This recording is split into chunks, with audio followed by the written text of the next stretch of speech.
We are on the edge of war and have been for some time. Now, man, Tim Pool wants there to be a civil war in the United States and a global war so badly. So like so much of his lifestyle hinges on that, just because he wants to be able to be like, I was right. I was right. I've been telling you for years. This beanie has given me the prophecies, and they are untold. You know, as the material sweats into my mind, I have learned things unseen.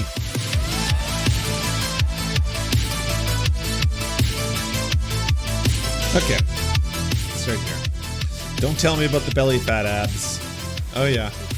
Oh, it's the belly fat ad. Stop doing cardio. I knew it would happen. Right? Also this morning, Cuba's president, again speaking out in the wake of the largest protest that nation has seen in a quarter century. He acknowledges his government's shortcomings in handling food shortages. It's been one of the driving factors of the demonstrations. Meanwhile, here in the United States, as supporters of the Cuban protesters in Miami continue their demonstrations, it's raising some new scrutiny of a law that Florida Governor Ron DeSantis signed back in April. That law was in response to the Black Lives Matter protests. NBC's Carrie Sanders is in Miami. So, Carrie, explain the law to us and how it could factor into the protests there. Well, the law was brought into effect in response to Black Lives Matter, and it said in the 61 pages really clearly that if people went onto a major thoroughfare, a street, a highway, and closed it down, they would be subject to arrest, and it would be a felony arrest. So now let's take a look at the pictures this week on the Palmetto Highway in Miami, a major thoroughfare, which was shut down for more than 6 hours by those Cuban Americans in support of those on the island. What was not applied was this anti-riot law. And Curious, that almost seems as if it only applies to people who are trying to find up for, racial rights in America. so the question then came up among those who are aligned with Black Lives Matter or those who are just civil rights leaders that felt that, well, when that law was passed, we were suspect about why it was being passed, and now we don't see it being applied evenly. Listen to what Attorney Ben Crump had to say. It completely contradicts what they said when they passed this law, that it wasn't about Black Lives Matter, but it was a public safety issue. And now we look at what's going on in Miami, where they're shutting down major interstates, but yet there's no enforcement of the law. It's hypocrisy 101. Yep. Kind of Florida seems... Governor Ron DeSantis sending out a statement saying, in part, that under pre-existing Florida law, blocking or obstructing a roadway without a proper permit has long been illegal. It's puzzling that some media outlets are attempting to claim otherwise. Of course, this is us as reporters reporting what others are saying. This is not an agenda of any reporter, at least that I can see. Well, it seems to me, if we're going to cut through the red tape here, that at the end of the day, if you want to uphold U.S. imperialism, that's poggies. And, you go right ahead. Block all the roadways you want. We don't care. But if you want to stand up for, racial justice, then we're going to shut you down. That's when the law will be applied. Here, but most importantly here is the governor said that there was already an existing law, but because he sent out a statement, I couldn't then directly ask him in a question. Well, if there was an existing law, why was there need for the anti-riot law to begin with? Now, we may have an opportunity to talk to the governor later today because he'll be here in Miami holding a news conference where he may, just a short distance from where I am, address this issue. But for now, you can see the conflict where some people say, on the one hand, the law was passed and was passed in response to Black Lives Matter. But when you have the first opportunity to apply the law, as roads are closed down, major thoroughfares for more than 6 hours, the law was not used.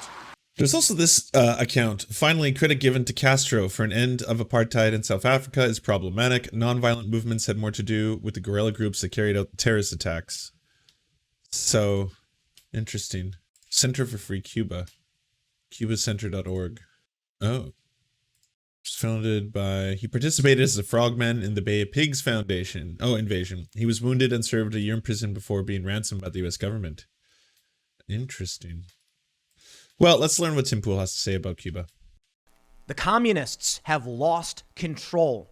Cuba is descending into chaos as protests erupted across the country and have now devolved into riots as people are pushing back against the communist regime, chanting things like liberty, freedom, and down with dictatorship. Of course, in the U.S., we're hearing the media say that they're protesting no food and they're protesting COVID. No, these people are protesting the dictatorship, the authoritarian regime of their country, which resulted in a failure to get supplies and a lack of food. That's how the whole thing works. I can see he's already dropping bangers. He's not wrong though. I mean, there was more protests today, and we should talk about that. Here was some protests.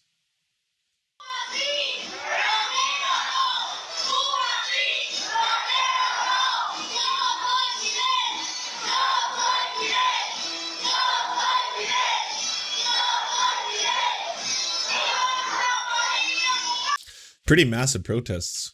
Of course, these were pro Cuba protests. These were anti-imperialist protests. They were incredibly large in size. So I wonder why Tim Pool isn't reporting on that. We're now getting reports that the communists have opened fire, live ammunition, on many of these demonstrators. One person has died, but other witnesses are saying that hundreds are being beaten, jailed, or even disappeared, and there are many who are missing. In a shocking turn, an independent journalist on live television speaking with a Spanish TV journalist was detained, arrested, and taken from her home on live television. It's hard to know exactly what's going on in Cuba because communists do not want people to find out what is going on. Now, I can't sit here and pretend. Could be. I mean, the Daily Mail is certainly a primary source on this issue. It's where I would be turning to if I want to get all my information. The other thing is that, there's obviously an embargo on what information is coming out of U.S. media. The U.S. media is very, very concerned right now with this issue. So much so that they're showing footage of protests in Miami. They're showing protests in Miami where people are carrying American flags and saying that this represents people and their strong desire to see the communist dictatorship abolished. That's what's happening. And that the current Democratic Party or the law enforcement agencies in the U.S. are perfect. In fact, they're far from it. They're pretty bad. But we do have substantially more press freedoms. We'll see how things play out, however. There are some reports the Biden administration is going to be putting out a list of extremist influencers, conservatives, that the insurrectionists were following. Now, I'm not going to speak too much about the U.S., but I want to highlight, these things can happen here. But at least for now, what's happening in Cuba seems to be that the Communist Party is faltering. They've shut down the internet in an attempt to stop people from spreading information. Ron DeSantis of Florida said he wants to find a way to supply these individuals in Cuba with access to the internet. Strangely, however. Well, what's strange about that is he doesn't want to do that for Floridians. Like, does Florida have a universal free internet system? The Democrats have come out and basically said they will not accept any refugees from Haiti or Cuba at this time, and they will be sent to other third-party countries. It's very strange. So historically, if you didn't know this, in terms of asylum seekers to the United States has had a open door policy to anyone who is escaping what they deem to be communist regimes, especially Cubans. They have had almost unilateral ability to achieve asylum status in the United States, whereas countries that they do not see as being beneficial to them geopolitically have been denied asylum status. That is how the numbers on this actually work. Strange, considering they allow many others to just basically enter the country. And the Biden administration was recently exposed in a videotape smuggling migrant children into other states in the dead of night. Some have criticized the Biden administration because, well, they've said that these Cubans who are coming into Florida, they're likely not going to support Democrats politically, or their family members likely won't be voting for Democrats. So, of course, the Democrats don't want those people to actually come to the U.S. I think what we're seeing here in the U.S. is also very bad, with prices skyrocketing. You take a look at what's happening in Cuba. And the media wants to say it's food shortages and COVID. Well, here in the United States, we have an economic shutdown. We have massively exploding prices and a consumer price index skyrocketing, gas prices skyrocketing. We may be dangerously on this path. So we need to make sure we're paying attention to what's going on in South Africa as well as Cuba. And as it pertains to Cuba, this is something much, much bigger. I mean, Cuba has been under communist rule. Okay, so from the Southern Poverty Law Center, let's look at and do a little fact checking of the beanie right now in real time. The United States asylum practices mirrored the treatment of asylum seekers from the Northern Triangle in the 1980s, a period when U.S. foreign policy dictated the fate of immigrants from the region. During that time, the Reagan administration intervened on behalf of the repressive state governments of El Salvador and Guatemala. U.S.-backed Contra rebels were also used in Honduras as a base for staging attacks against Nicaragua's leftist government. The 1980s saw almost 1 million people flee civil war and repression in El Salvador and Guatemala to seek refuge in the United States. Yet the U.S. did not recognize their claims. In 1984, fewer than 3% of Salvadoran and Guatemalan asylum seekers were approved, compared to 60% for Iranians and 40% for Afghans. It's almost as if they were trying to have a system in which they would allow people from governments that they saw in opposition to the United States imperialism. So that's it. The highest rates of demand were from El Salvador, Honduras, and Guatemala. The United States has seen a sharp rise in asylum applications from Mexican and Central Americans devastated by structural violence committed by the state and non-state actors, such as transactional criminal organizations trafficking drugs, weapons, and people. In some instances, U.S. foreign policy focused on drug interdiction and suppressing opposition from U.S. economic interests, including for the funding of militarization of police and military forces, and that has only increased the conflict. Also interesting. Rule for decades, for generations. This could be the end, but we don't know for sure. Let's read the news and see exactly what's going on. Why are they killing people? Where are these people being detained? I think we understand what communists do. Before we get started, head over to timcast.com, become a member to help support our fierce and independent journalism. Not stay vigilant and push back against what's going on. Fierce. It could affect us here in the United States. Let's read this first story and see exactly what's happening. The Daily Mail reports, quote, "The communists have lost control. First Cuban demonstrator is killed after police open fire on peaceful protest while anti-government reporter is arrested live on TV as unrest continues." They say Diubis Lorencio Tejeda, 36, died on Monday in a suburb of Havana during a clash between protesters and police, the Interior Ministry said. The ministry said Tejeda was part of a group of protesters that had attacked a government facility. Yeah, the Daily Mail is Tim Pool's number one cited source. If you break down the numbers of who he sources on a regular basis, his number one source is the Daily Mail. Number 4 is Andy No. I don't know if that one's going to change because the two of them are a little bit at odds right now. In the La Guinera neighborhood of Havana, and did not say what caused his death, but witnesses said security forces had responded with gunfire after some demonstrators had thrown rocks at them. "I think the communists have lost control. They won't have a solution to the situation," said resident Waldo Herrera, 49. "The people are tired of so much humiliation, so much repression." Meanwhile, social media activist Dina Stars was arrested live on television.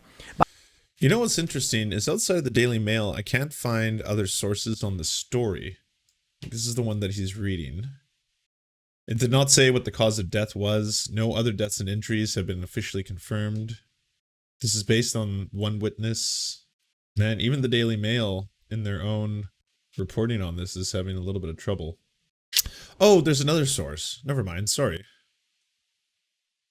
Breitbart. 5,000 arrested. 5,000 people arrested. Interesting. And they're specifically targeting religious leaders. Wow.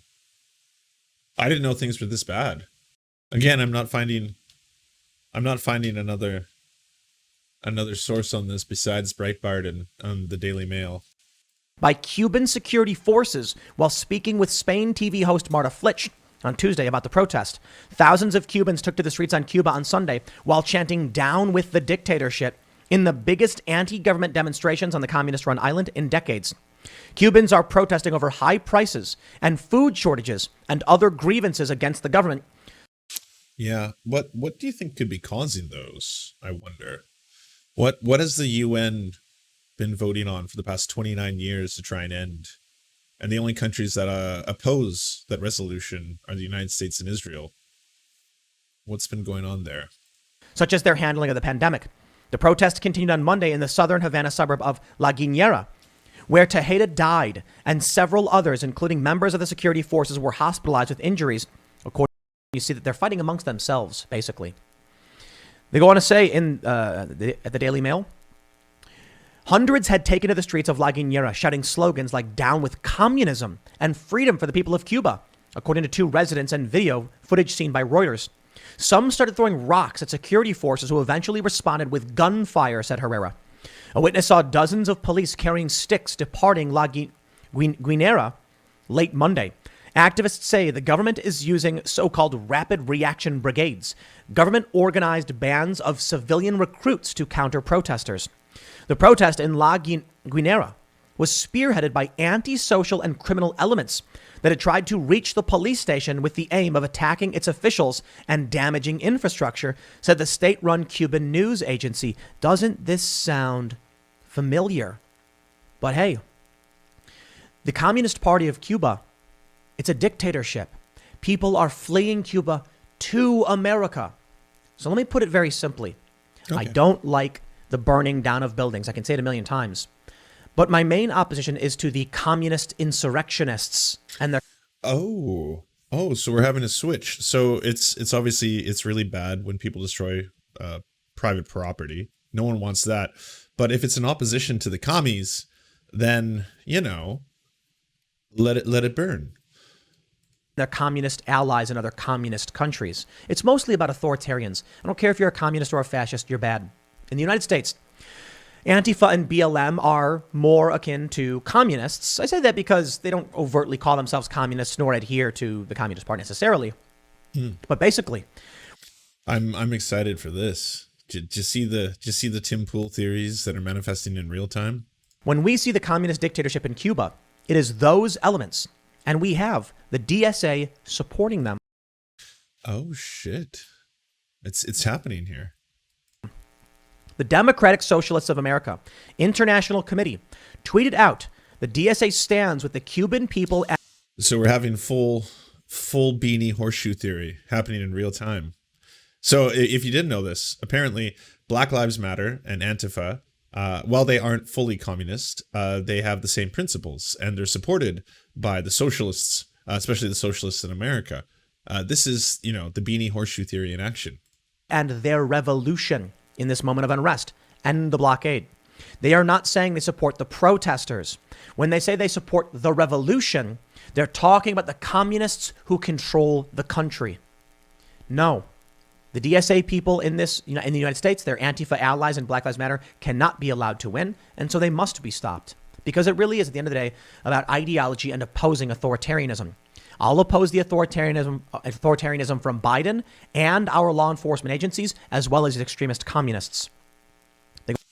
You see, he's just speaking truth to power. It doesn't matter where it is, he'll oppose it everywhere. I want to say, the protest in La Guinera was spearheaded by antisocial elements, they said. When security forces stopped them, they vandalized homes, set containers on fire, and damaged the suburb's electricity wiring, attacking officials with stones and other objects, the agency said. I'm not a fan of that. They should not be attacking homes. On Tuesday, Stars, who has been vocal in her criticism of the government, was arrested while speaking about the protest. How vocal was Tim Pool during all the crackdowns of protesters in the media under Trump? When pretty credible members of the media, including CNN, were getting attacked by the police, and they were gassing their own citizens. Where was Tim? Because Tim Pool apparently doesn't like any of that. He's against authoritarianism in all shapes and forms.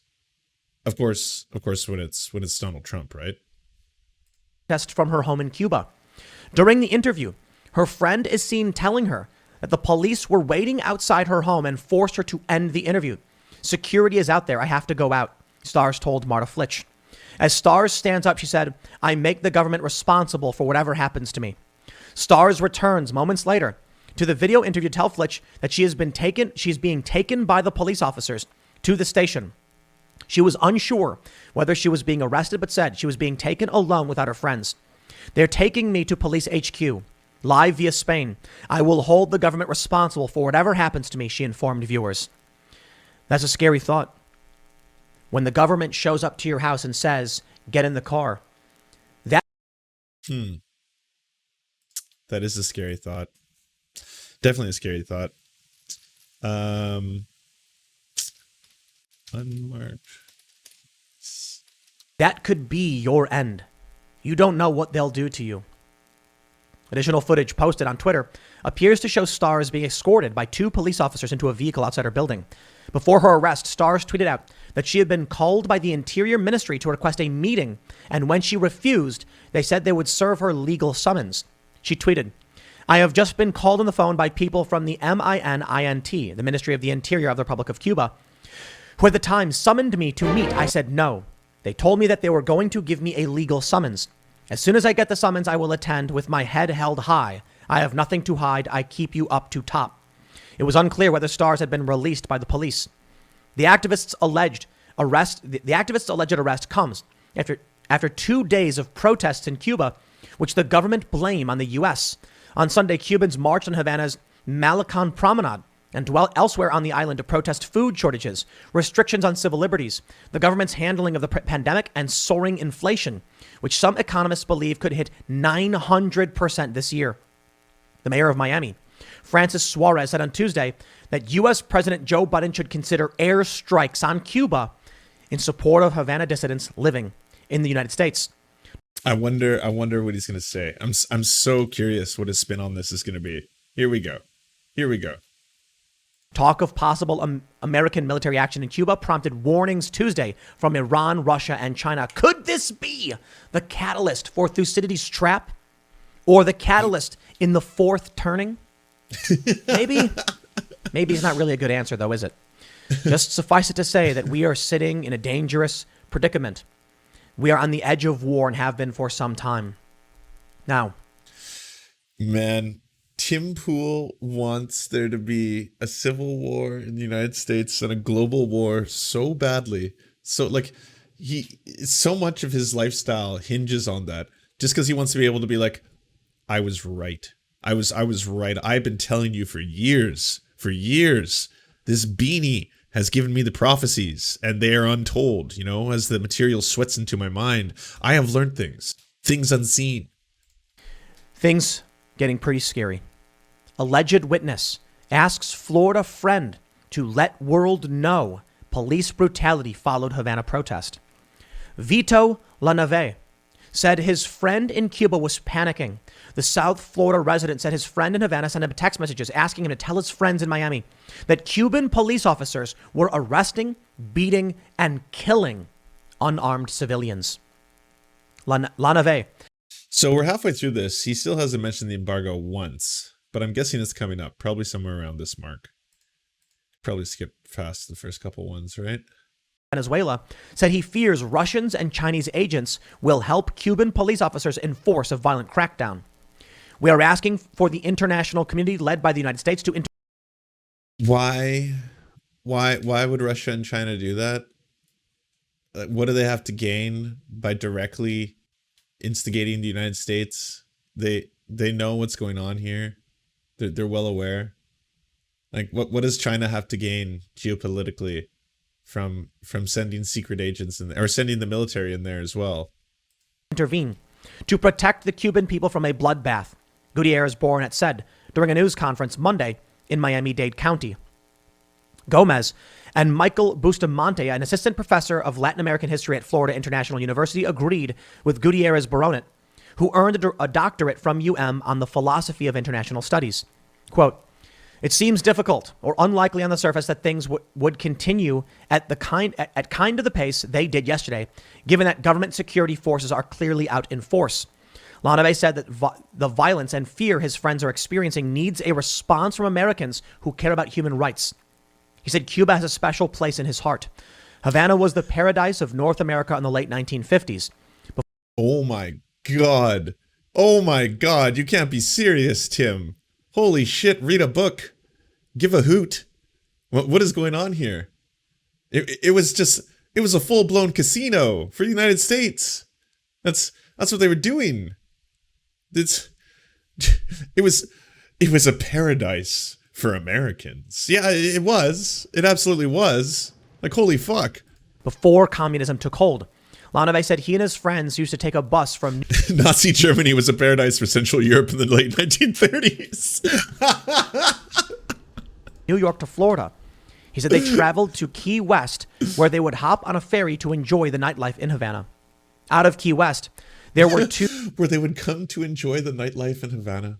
Things were so precious back then for Americans, you know, who just wanted to go over there and enjoy some good old-fashioned sex tourism. It was wonderful. It was splendid. You could go over there. You could gamble a little bit. You could have sex with the locals as much as you wanted. Nothing seemed to be wrong. It was glorious. Why did anything change? 2 or 3 ferry boats. You would drive your car right onto the ferry, and when you got to Cuba, you drove it off. Everybody went to the Tropicana. It was loaded with Americans and Europeans. It was like Las Vegas. Lanave said he traveled to Cuba again when Americans were allowed back to the island. His friends had warned him. The glitz had faded, and the patina had turned into ruin. Still, he said he was shocked to see how empty... Damn, it's almost as if we couldn't exploit the people of that country anymore because they had a revolution. Why would they have ever done that? We want to keep exploiting them. I want my casino back. I want my sex back. Okay? Where's all my sex workers that I could exploit and my casinos? I want to gamble. The stores were. I saw the desperation in people's faces, said Lanave, who has a practice as a life coach. Lanave said he met his Cuban friend. I hope that even if you're a Tim Pool fan, on some level, you can realize how utterly ridiculous this is. Like, this is historical revisionism, the likes of which I have not seen Tim Pool do in some time. His relatives. He said he met an underpaid surgeon who was going to work on a bicycle and a physician who was hitchhiking to work. He has thought about them during the coronavirus pandemic. It was a shame the amount of suffering and pain that these people were at because they wouldn't even look you in the eye, Lanave said, adding it was alarming to think that I want you to look me in the eyes. Look me in the face. Don't look away. The situation had gotten any worse. Now, I'll tell you, I don't trust a lot of this reporting. I don't know for sure, but that's why it's a problem. But I'm not going to question it. In fact, I'm going to use my massive platform, and I'm sure whatever is going to be like 150,000 views on this video, to simply put it out there that we lost our casinos and we ultimately want our casinos back. I mean, that is actually genuine reporting. I assume there is a swath of the American electorate who are hoping. You know, Marco Rubio and the mayor of Miami, of course, are like, we can just bomb them into freedom. If we just drop a couple missiles, everything will be great. By the way, the sanctions, part of what the sanctions were hoping to achieve is exactly what is being achieved right now, which is, of course, instability. And that is one of the purposes. If you can strangle an economy, if you can prevent them from succeeding, then in turn, it can cause uprisings within the country. Because, of course, people are going to protest austerity. It doesn't matter what the causes of that austerity are. Cuba shut down the internet. If they are on the right side of history, if they are actually defending the revolution and the people, let the people speak. You see, on the internet, it's not just dissidents who have a chance to speak or show videos. It's everyone. And if the overwhelming majority of people in Cuba support what's happening and oppose the rioters and the protesters, they'd say so, wouldn't they? They'd show videos of the rioters smashing windows and starting fires. No, the government shut down the internet so that no one could speak. Why? Because it's probably the truth that people in Cuba are revolting against communist dictatorship. Hey, don't take it from me. How about Brian Stelter of CNN, who tweeted, restricting internet access has become a tried and true method of stifling dissent by authoritarian regimes around the world, alongside government-supported disinformation campaigns and propaganda. Sound familiar? Amazing to hear it come out of Brian Stelter's mouth. The guy is as duplicitous as they come. Yeah, that's what they're doing in the U.S. They're stifling dissent online. You can't even have opinions about the election on YouTube. So they say, we don't... You can't keep spreading the lie that the election was fraudulent. You can't keep doing that one, Tim. You can't keep lying that Donald Trump won the election, because a lot of people are believing it, and it's leading to some pretty scary outcomes. Like, have you seen this one? 2 in 3 Southern Republicans want to secede from the United States. A shocking YouGov poll found that 66% of Republicans in southern states want to secede from the United States. The survey by YouGov, in conjunction with Brightline Watch, looks at the current political climate in America. The most stunning question concerns support or opposition for the state in which the respondents lived in seceding from the United States to join a new union. The South shall rise again. It's happening in real time, everybody. We're going to have the Confederacy. Yeah, the Confederacy is coming back. All right. This could be the Civil War that Tim Pool has been trying to fight for his entire career, though. This has been kind of what he's been interested in, right? We shouldn't let them shut down the internet. But in the U.S., they should, because I'm a private company. Sure, Brian. Sure. Ron DeSantis says he wants to provide internet access to Cuba to get around their government shutdown. Now, my understanding is they've restarted the internet. We don't know for sure. I think it is being...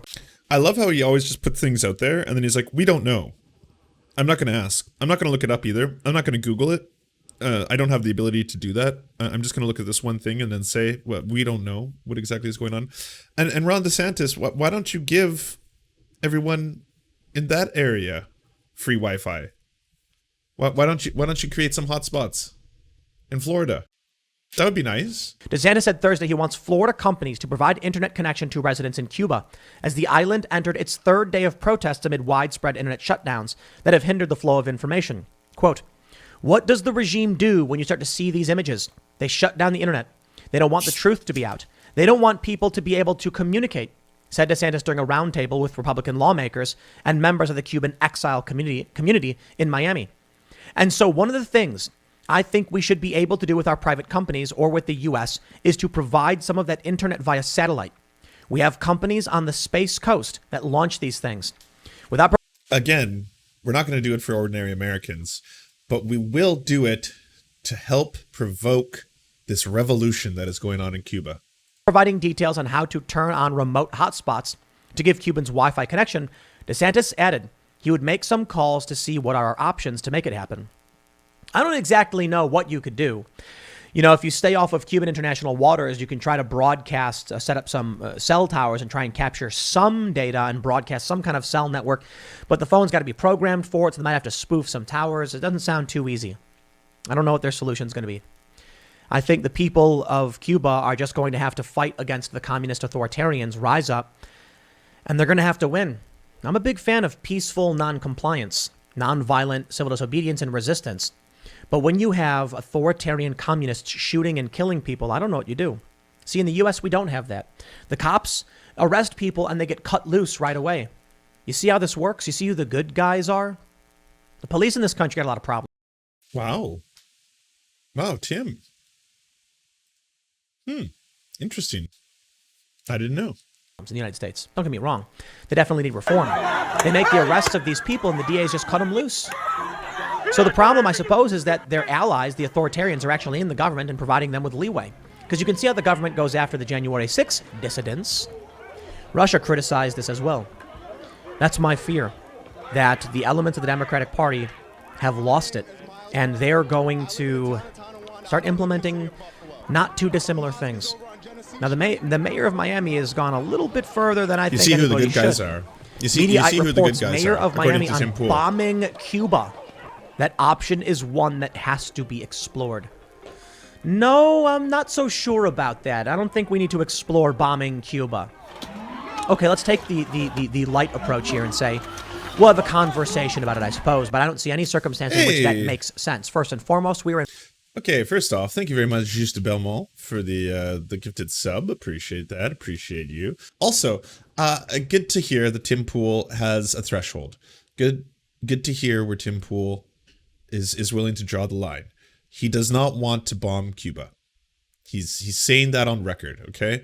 So that's good. All right. He's separating himself from the mayor of Miami. So that's gonna be where Tim Pool is showing some restraint, shall we say. We're in 4th and 5th generational warfare, and China, Iran, and Russia are warning us about military intervention. Oh, they are. Can we get a source on that? Outside of like a couple fear-mongering posts in the Daily Mail and Breitbart?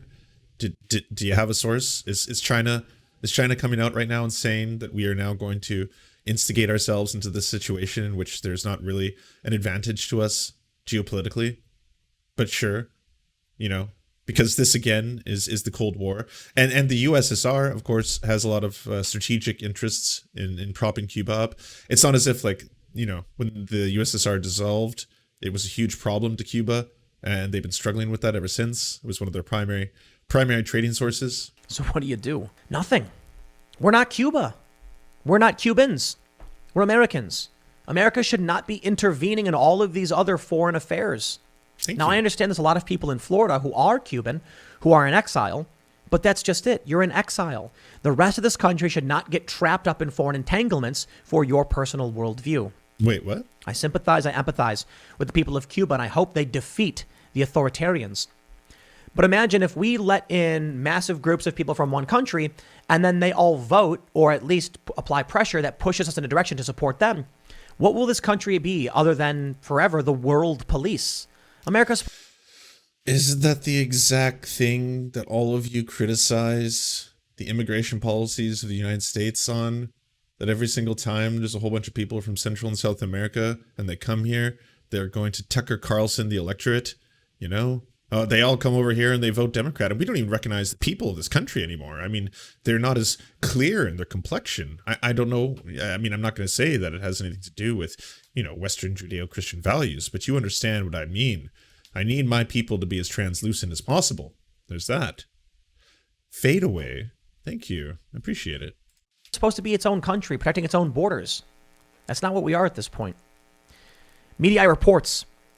Miami Mayor Francis Suarez appeared on Fox News Tuesday to offer suggestions of the United States on how the U.S. should respond to Cuba, where tens of thousands of protests have risen up.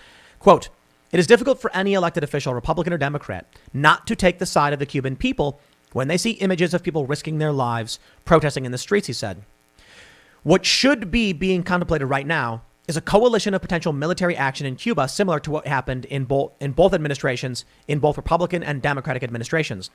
And Republican with Bush in Panama. I will say other actors are not being any better in this. The other very prominent conservative, Glenn Greenwald, has come out saying that Trump's nationalism prevented him from trying to take any kind of foreign policy stances on Cuba that would be similar to what you're seeing in the Biden administration. To which I would say, hey, Dingleberry, QQ, thanks for gifting a tier 1 sub. Appreciate that. That's very nice of you.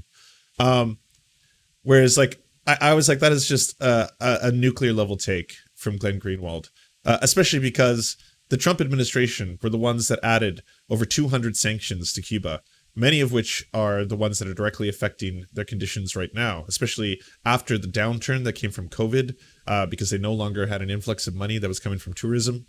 This could not be further from the truth. They deposed Noriega, and that country had peaceful democracy for decades. And you had interventions by a Democratic president when they took out a terrorist and saved taking out Osama bin Laden in Pakistan. It's a sovereign country where they took out a terrorist and saved probably thousands, if not hundreds of thousands of lives. And President Clinton in Kosovo intervening in a humanitarian issue. So there have been many, many opportunities in the history of. Are you suggesting airstrikes in Cuba? McCallum interrupted. What I'm suggesting is that option is one that has to be explored and cannot be just simply discarded as an option that is not on the table. Suarez responded. And there's a variety of ways the military can do it, but that's something that needs to be discussed and needs to be looked at as a potential option, in addition to a variety of other options that can be discussed. Not a fan at all. But let me tell you, there are people in Cuba. They want to escape communism. I believe we should allow them to have refugee status. I've said the same thing for the actual. They have been, oh my God, Cubans fleeing Cuba to go to the United States have had an incredibly high rate of asylum. Refugees coming through Mexico and from Honduras or wherever. The issue is that 90+% of the people coming from to the southern border are not actual refugees. We can look at what's happening in Cuba and see that people are scared. They could be disappeared, killed. And if they want to come to Florida, and Florida agrees to accept them, that should be the case. However, the Democrats don't think so. Doesn't apply that to basically any other situation when it comes to immigration. Then the fear mongering begins. Then it's all of a sudden like, oh no, they're coming over here. They're violent criminals. They're rapists. Some of them I assume are good people. I think so. We have this tweet from Buck Sexton, quoting Tom Elliott. DH Secretary Ali Mayorkas threatens fleeing Cuban refugees. Quote, "Allow me to be clear. If you take to the sea, you will not come to the U.S. Again, I repeat, do not risk your life attempting to enter the United States illegally. You will not come to the United States." That's strange. What was Joe Biden saying about the people at the border? What has Kamala Harris been saying about the people at the border? All right, recently, Kamala Harris said, do not come. Do not come. Yeah, when Trump said it, they called him a racist. What about these people? The Biden administration ended Trump's Remain in Mexico policy. So now the people who come from the southern border are being allowed into the U.S. And we even saw a video where the Biden administration was smuggling children, trafficking them. That's human trafficking. Yeah, no, it wasn't. Are you referring to Alex Jones? Are you referring to Alex Jones' expose of this entire scenario? There's a video of them trafficking children into Tennessee. It was secret human smuggling. That is human trafficking.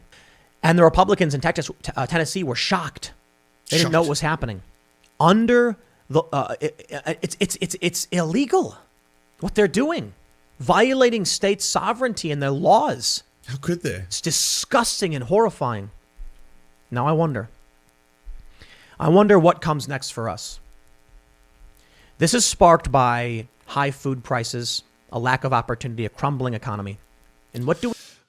We're almost done, Tim. What's the primary driving factor towards all those? You going to bring it up? We're going to talk about the embargo. What's going on? We have in the United States. There's a story right now about the Delta variant. This TV personality got very sick, apparently, even though she was fully vaccinated. I don't know what to say all about that, but there's concern that the lockdowns may come back. How are you peppering in with your final minutes anti-vax hysteria? He's been flirting with that for a while, by the way. He's making a lot of posts. He had this one story where it's like, yeah, I have a friend in a band who can't tour anymore, and he's been vaccinated, and yet even then he caught the COVID. So I don't know. I'm not saying the vaccines don't work. I'm just saying it's curious. But I don't think it's so much to do with the lockdowns necessarily. I mean, the lockdowns already did their damage. They destroyed, tens of thousands of small businesses. Now people are dependent on big box stores and massive corporations. And many people are just effectively destitute. The homeless population has been climbing because people couldn't live this way. There's no homeless in Cuba. Cuba has eliminated homelessness. There's a lot of problems in Cuba, but that's not one you can levy at them. The state-owned government housing program has given every single person in Cuba a house. Middle-class people were able to survive a lot of the lockdown. Lower class people working hourly and paycheck to paycheck. What happens when they couldn't afford anything anymore? The homeless population started skyrocketing. The cost of food is skyrocketing. And where does that leave us? The Twitter account For America says, thanks, Joe, and shows this consumer price index, all the percentage increases. Price increase as economy reopens. They also have a cancer cure. Is that a joke? There's no such thing as a cancer cure. June consumer price index year over year. Car rentals, 87%. Used cars, 45%. Gas, 45%. Airfare, 24%. Bacon is up 8%. No, I haven't seen. I'll watch 6.5. Fresh fish, 6.4. Milk up 5%. It's going to hit everybody. Is it possible that we are entering some kind of very serious... Yeah, a lung cancer vaccine is not a cancer cure. I mean, just be careful with what you say, right? Because we're gonna, again, the left might look ridiculous if we're like, Cubans have cured cancer. That's very different. Cancer is a very nebulous term. Like cancer means a lot of different things, right? Chaotic time? Yeah, it is. Joe Biden keeps bringing up the Civil War. Joe Biden said that we are facing our greatest political challenge since the Civil War. Rubin's response. How Britain became the first country in the world. Okay, let's move on to the real story of the day, because this is absolutely... The real story of the day.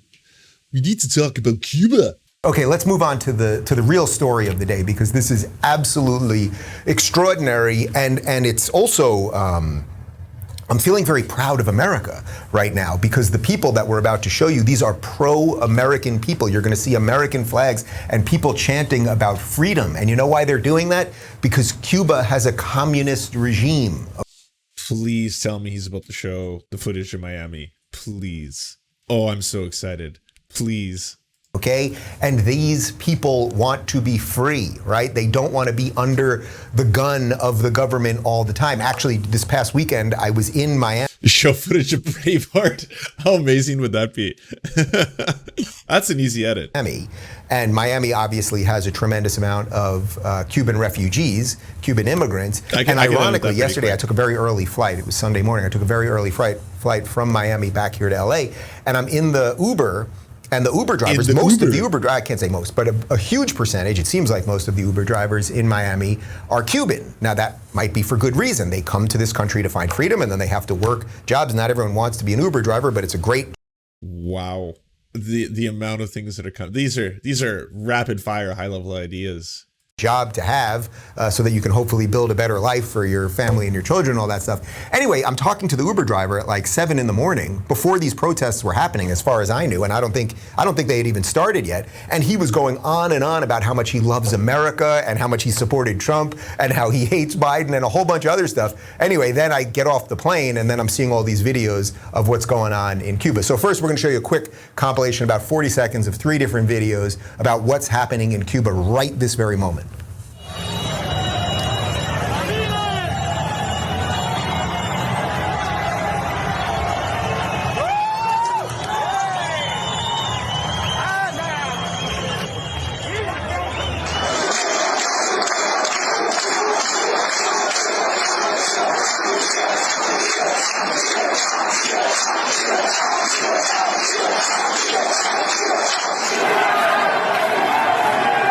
That's too bad. I was really hoping he was going to show some of the Miami footage. Yeah. Oh, well. That'll be a fun edit later, though.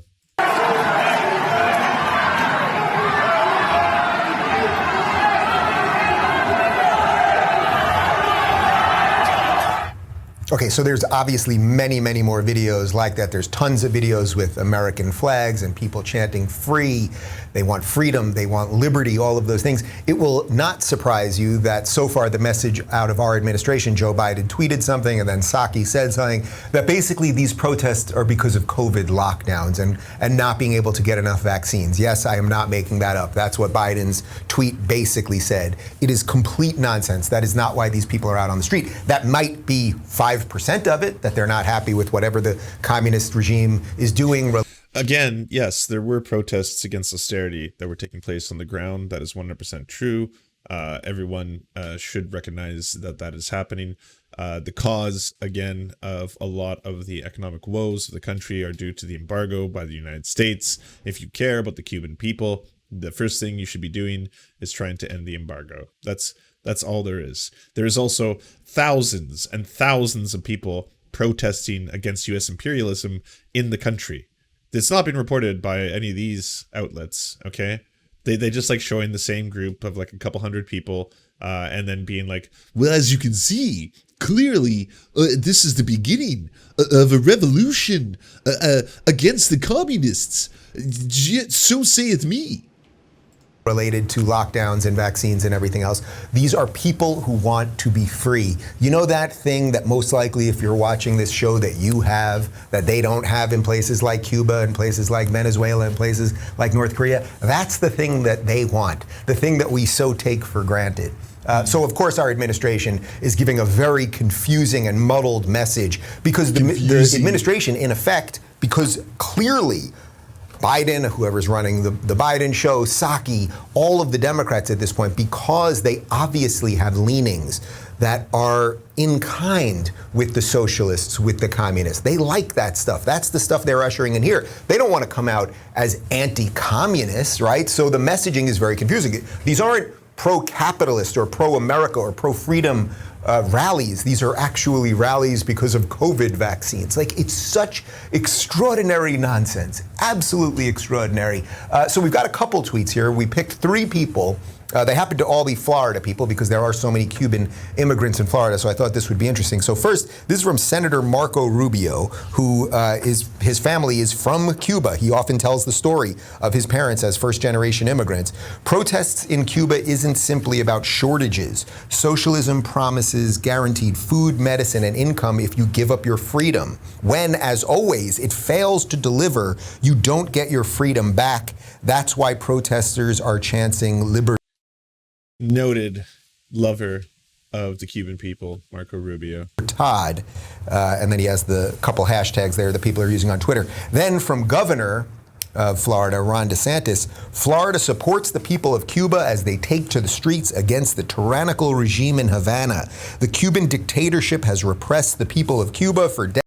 Nice, Ron DeSantis. Oh, man. I'm guessing the mayor of Miami is coming up. Decades, and is now trying to silence those who have the courage to speak out against its disastrous policies.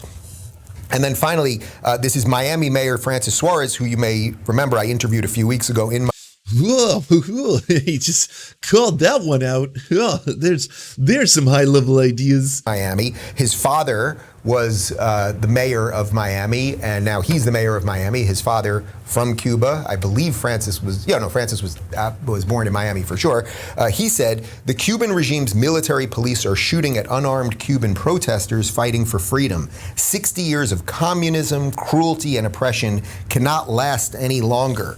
I love how you can just say that. You know, you can be the actual mayor of Miami and just say out loud that, the police are just firing indiscriminately upon there's thousands of dead bodies. They're just lining the streets. We are imploring the USA to take action as we peacefully demonstrate on the streets of Miami. So that's some of the messages. All 3 of them obviously are Republicans from California. As I said, because of the location of South Florida to Cuba, there are a tremendous amount of Cubans in Miami and in Florida more broadly. And if you just want to meet a group of people who love freedom, who love America, and all of those things, then you should meet some Cuban Americans because they're a great example of what the American dream absolutely is. Now I will read some tweets about what's happening in Cuba from AOC, Ilhan Omar, and Bernie Sanders. Here we go. Ramp it up. Oh, wait. There are none. There are 0 tweets from AOC, Ilhan Omar, and Bernie Sanders, and a bunch. That's odd. Weird. Let's see. All people have the right to protest and live in a democratic society. I call on the Cuban government to respect opposition rights and refrain from violence. That's such a, Bernie. It's long past due that we end the unilateral U.S. embargo on Cuba, which has only hurt, not helped the Cuban people. Interesting. Well, I mean, I guess he did tweet about it. So there's that.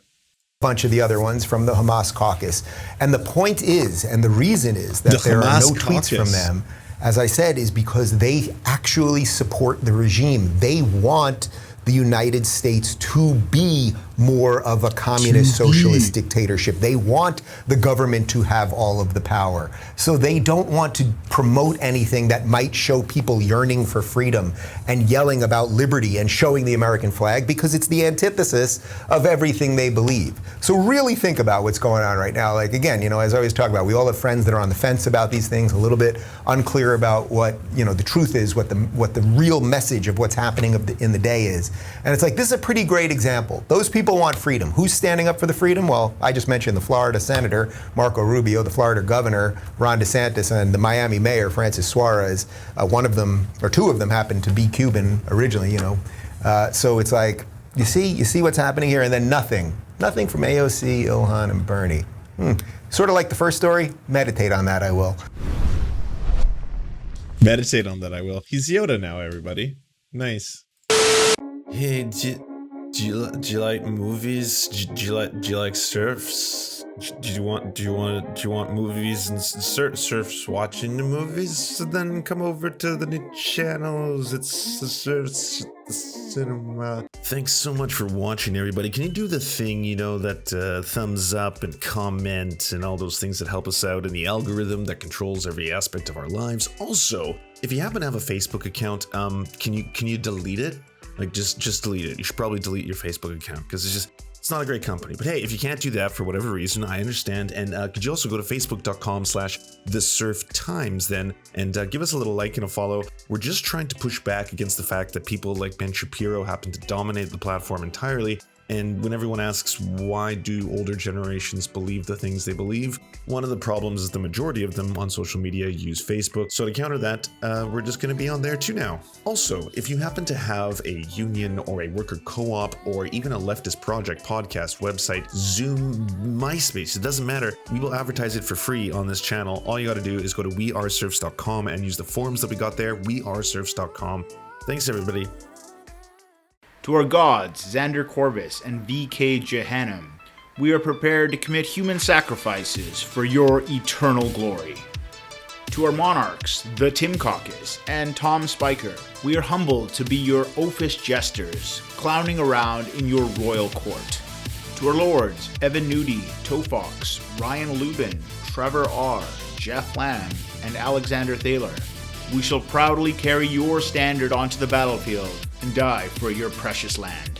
To our esteemed Knights of the Round Table, Dark Puppy, Jenna Towell, Anna Loves Riley, Quiet 185, Omni, Riley and Anna, Poodlehawk, Multimondi, Trevor Janis, Lemmy 101, Anthropophojak, Saren 42, Chronic to Hemphog, The Great Pudini, Bongini, Catherine, Radical Maniac, Ramona Costa, J. Fraser Cartwright, Jimmy Bignuts, Violent Orchard, Sophie Baby, Andreas Chiringuito, Zach Christensen, Yopi, Josh Mickelson, Todd Buckingham, and Todd Lajeunesse. We raise our glass, we raise our swords, and we salute you.